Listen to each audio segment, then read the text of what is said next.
আসসালামু আলাইকুম, শুভ সকাল।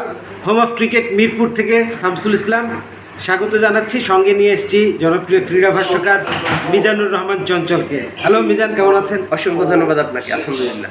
ডে 5 পাকিস্তান ভার্সেস বাংলাদেশ, 179 রানের লিড হয়ে গেছে বাংলাদেশের হাতে। এখনও 7টা উইকেট। ক্যাপ্টেন শান্ত 58 রানে অপরাজিত, মুশফিক 16 রানে।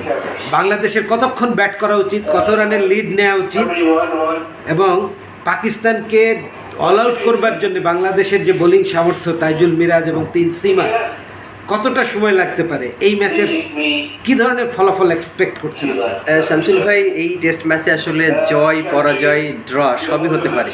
সব সম্ভাবনা নিয়েই কিন্তু পঞ্চম দিনের শুরুটা হতে যাচ্ছে এবং একটু আর্লি শুরু হবে আজকে খেলা। এবং আপনি যেটি বলছিলেন যে বাংলাদেশে কত রান লিড নিলে একেবারে রিল্যাক্স থাকতে পারে কিংবা নিরাপদ থাকতে পারে। বাংলাদেশ অলরেডি লিড 179 রানে। 179 রান নিয়েও কিন্তু অনেক সময় টেস্ট ম্যাচে জেতা যায়। তারপরও সেই ঝুঁকিটা বাংলাদেশ নেবে না। আমার মনে হয় ফার্স্ট সেশন যদি ব্যাটিং করে তাহলে নর্মালি অলমোস্ট 300-এর কাছাকাছি একটা লিড হতে পারে এবং সেই লিডটা এনাফ।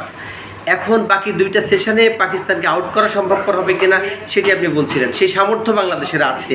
ফিফথ যেতে নিশ্চয়ই স্পিনাররা বাড়তি সহায়তা পাবেন বা আকাশের যে আজকে যে ওয়েদার রয়েছে সেই ওয়েদারকে কাজে লাগিয়ে বাংলাদেশের সিমাররাও কিন্তু বিধ্বংসী হয়ে উঠতে পারেন। সব মিলিয়ে আমি স্বপ্ন দেখছি এখনও জয়ের। তবে সব কিছুই নির্ভর করছে, আজকে 9:45-এ খেলা শুরু হবে, 15 মিনিট আগে, এবং স্বাভাবিকভাবেই 5:30 অবধি খেলা হবে।